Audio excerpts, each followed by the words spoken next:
Hey everyone, this is the integumentary system PowerPoint.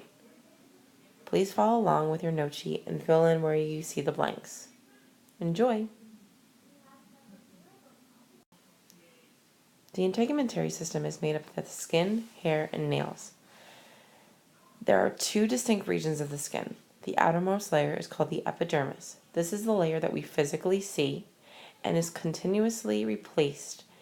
You actually replace your epidermis every 28 to 45 days. The layer that you see now will not be there, obviously, in 28 to 45 days. Below that lies the dermis, and this is where the nerve endings, your hair starts to grow, glands like oil and sweat glands are there, as well as a smooth muscle bundle that we'll get into later. Something that lies below both the epidermis and the dermis is something called the hypodermis. This is actually not part of the integumentary system, and we'll discuss this at a later date.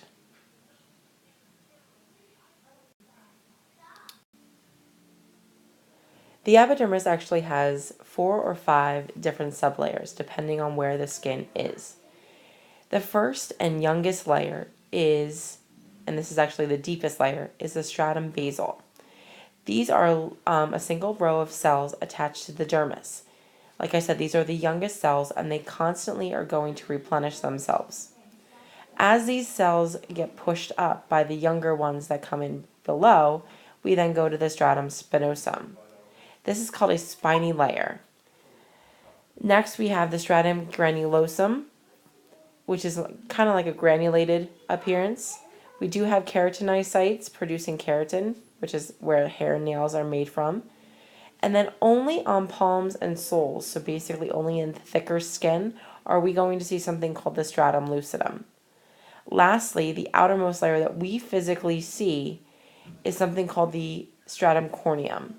These cells are dead, and there are many layers thick.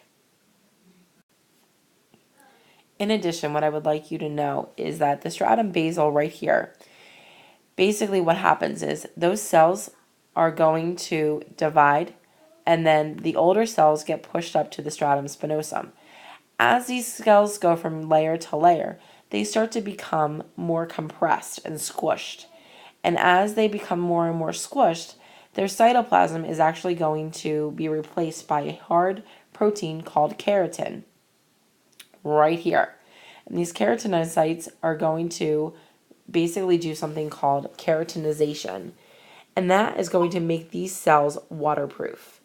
And it makes them hard, very scale-like, and by the time they get up here, they're very flat. Their cytoplasm is completely filled with keratin, and that is basically the keratinization process. This is a picture of the different epidermal sublayers. This right here is the stratum corneum. This is the layer that we physically see. Now, since this is thick skin, you can see that this little red line right here is going to be your lucidum. Underneath there is going to be your granulosum, And then down here, the spiny look right around in here is going to be your spinosum. And then the darker blue outline that kind of makes these finger-like projections is the start of the stratum basal.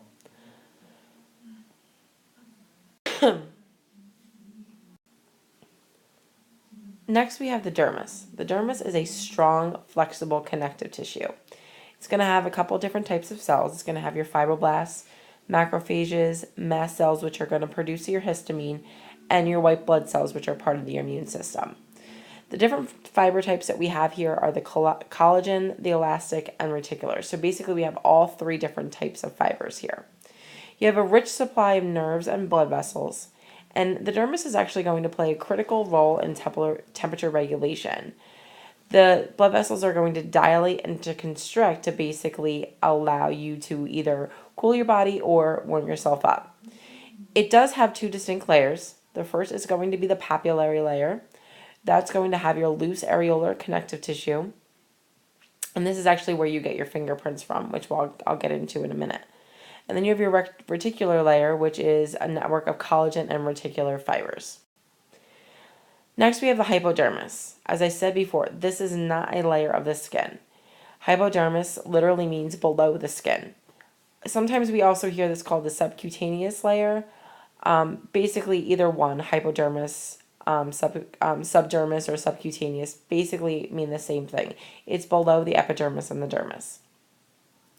What this is made up of is a fatty tissue, adipose tissue, and also your blood vessels. This has different patterns of accumulation. So in some people, it might be a little bit thicker, and others it might not be. And also it has different patterns of accumulation based on gender. This is a good diagram of the skin. A couple little features that I want to point out to you. Right here, all of this right here is your epidermis. From here down is your dermis. A couple things in the dermis. You have your hair follicle, which we'll get into in a second. And as that goes up through, it actually becomes something called the hair shaft.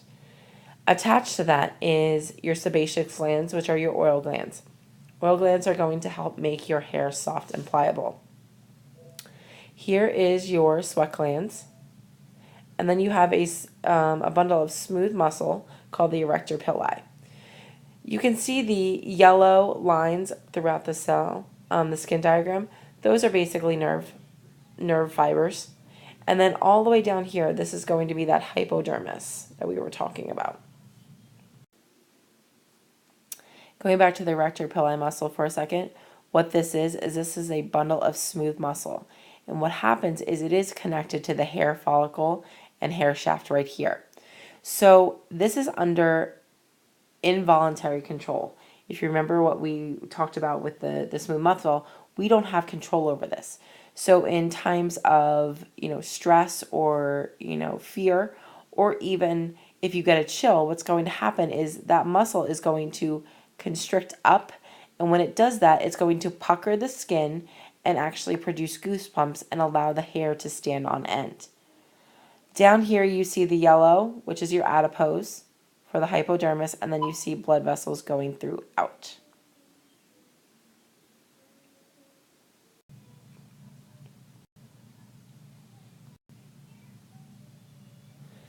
Now, let's talk about skin color.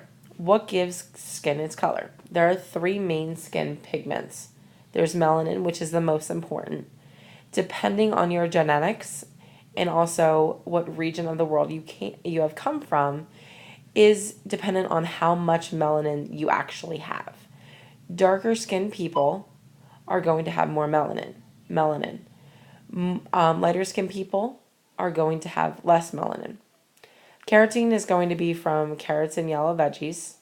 And then you have the hemoglobin that is going to give the pink of light skin. So it's going to give you a little bit pinkish. The number of melanocytes are the same in everybody. That is very important, and I can tell you right now that's going to be on your test. The number of melanocytes are the same. How people get different skin tones and different skin colors is because the melanocytes are going to produce a different amount of melanin. So I'm a lighter skinned person, so I'm not producing as much melanin as maybe somebody with a darker skin. Melanin passes from melanocytes to keratinocytes in stratum basal. This is going to give you your variations in color, and it also is going to protect you from the UV light. Fingerprints, palm prints, and footprints. Your fingerprints are actually from the dermal papillae that lie atop the dermal ridges in the papillary layer of the dermis. They are going to elevate the overlying epidermis into epidermal ridges, and these are actually genetically determined. Now, let's talk about tattoos a little bit. You can see here, this is a nice colorful tattoo. Where this tattoo is in the skin is actually, it's going to be into the dermis. You don't want it in the epidermis because that epidermis is constantly changing. If you're just going to put it in the epidermis, it's only going to last for a maximum of 45 days. But if you put them into the dermis, that's where it actually is going, and that's allowing the color to consistently stay there. You have a couple different types of nerve receptors in your skin. We have the laminated corpuscles, which are going to detect heavy pressure. You have Meissner's corpuscles, which are going to detect a light touch. If somebody's just lightly touching you, you can pick that up. You have your temperature receptors, which are going to give you hot and cold. And then you do have some pain receptors in your skin. Okay, so let's talk about how hair grows. Well, first they're derived from the epidermis and the dermis. And if we can remember that keratinization process that we talked about in the beginning of the PowerPoint, that applies here. Hair is basically dead epithelial cells with lots of protein called keratin. They are everywhere but the palms, soles, nipples, and parts of the genitalia. Now, basically what happens is you have these epidermal cells right here. Oops. You have these epidermal cells right here.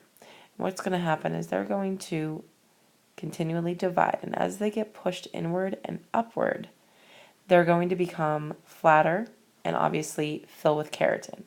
And then they're going to be pushed all the way up, and then once it breaks the skin, then we see the physical hair.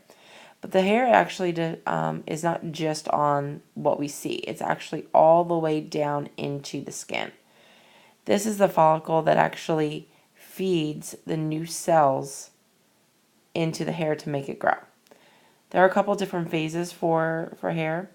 One is when it's actively growing, one is when it's slowing, and then one is when it's actually detaching from the hair bulb. And then below it is new cells that are going to start to form the new hair. There are a couple different types of hair. We have vellus, which is very fine, short hairs, intermediate hairs, and then terminal or longer, coarser hair. Your average hair growth is about 2 millimeters per week, though it could be a little bit faster or slower depending on what phase you're going through. You have an active growing phase and then a resting phase when then you shed. And for some people, this is a certain time of the year. You can go through hair loss, which is age-related and also genetic. You will see some male pattern baldness where they start to have patches of hair that are very thin and also bald on the top of your head. And then hair color is basically genetically determined, but it's how much melanin the melanocytes are actually going to produce. So for black or brown, it's a different amount of melanin, and there is a distinct different form of melanin for red.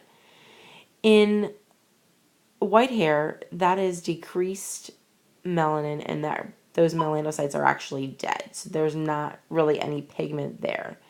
And we have seen that there are air bubbles in the medulla that are actually present to give it that. This can be genetically determined, or it can also be influenced by hormones and the environment. So obviously we see as we get older, or actually if you are out in the sun a lot. I know as a kid I was out in the sun, and I used to tend to have lighter hair obviously in the summer than I did in the winter. So environment and genetics do play a role in how your hair can change.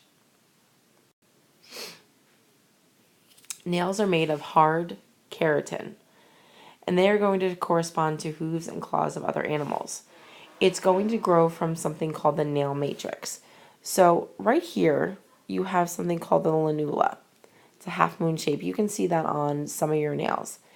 That is going to give rise to new cells, and they're attached to a nutrient matrix or a nail matrix right here that is going to give a blood supply. And it's basically going to continue all the way to the end of the fingertip. When you see that white on your nail, those are basically, once again, completely and utterly dead cells. If you rip this, you know that you're going to have a lot of bleeding and a lot of pain. That's because it is connected to that nail matrix right there. In the skin, we have a lot of different type of glands. We have sebaceous glands, which are basically your oil glands. They are found on the entire body except for the palms and soles of the feet. They're going to produce something called a sebum. And basically that's going to make your hair and skin soft and pliable. So the age-old question is, how often do you wash your hair? You're actually not supposed to wash your hair every day. That's going to strip it of the natural oils that are attached to it. If you wait a day or two, you'll see that your hair is actually softer, and that's because of those oil glands that are secreting that natural sebum. They are actually also going to be attached under the skin to the hair follicle. Next, we have sweat glands. They are found on the entire skin surface, except for your nipples and parts of the external genitalia. You tend to sweat anywhere from 500 cc's to 12 liters per day. Your sweat is going to be a mix of, salts and other things, but it's going to mostly be water. And it's one of those mechanisms that the body has to prevent from overheating. Way back in chapter 1, we learned about the different feedback loops, and we talked about the negative feedback loops that were, an increase in body temperature. What is your body going to do? It's going to sweat as a way to release some of the body temperature. Humans, out of all mammals, are the most efficient in doing this. And while it's basically a way to release, heat energy, it's also going to do this as a response to stress. So if you get really stressed out, you might get sweaty palms, sweat underneath your armpits, sweat on your forehead. It depends on, how you are in, response to stress. We have a couple different types of sweat glands. We have your eccrine or merocrine sweat glands. And on the previous slide, you saw that a cross-section of the sweat glands actually was stratified cuboidal tissue. The eccrine and the merocrine sweat glands are the most numerous. Once again, these are found on the palms or the forehead. And this is going to be your true sweat. This is 99% water, like I said, some salts and some traces of waste. And it's going to open through those sweat pores, through the skin. Next, you have apocrine, which is in your armpits or the axillary region, anal and genital areas only. Now, this is going to produce an odor, and what produces the odor is as these organic molecules are being released from the body, sometimes they don't go anywhere. And what happens is that they're going to start to break down and decompose, and this produces that odor that we smell. You have a couple modified apocrine glands, which is ceremonous, which secrete earwax, so they're going to produce the earwax in your ears, and also mammary glands, which are secreting milk from the breast due to, obviously pregnancy and childbirth. And that pretty much goes until the mother stops breastfeeding.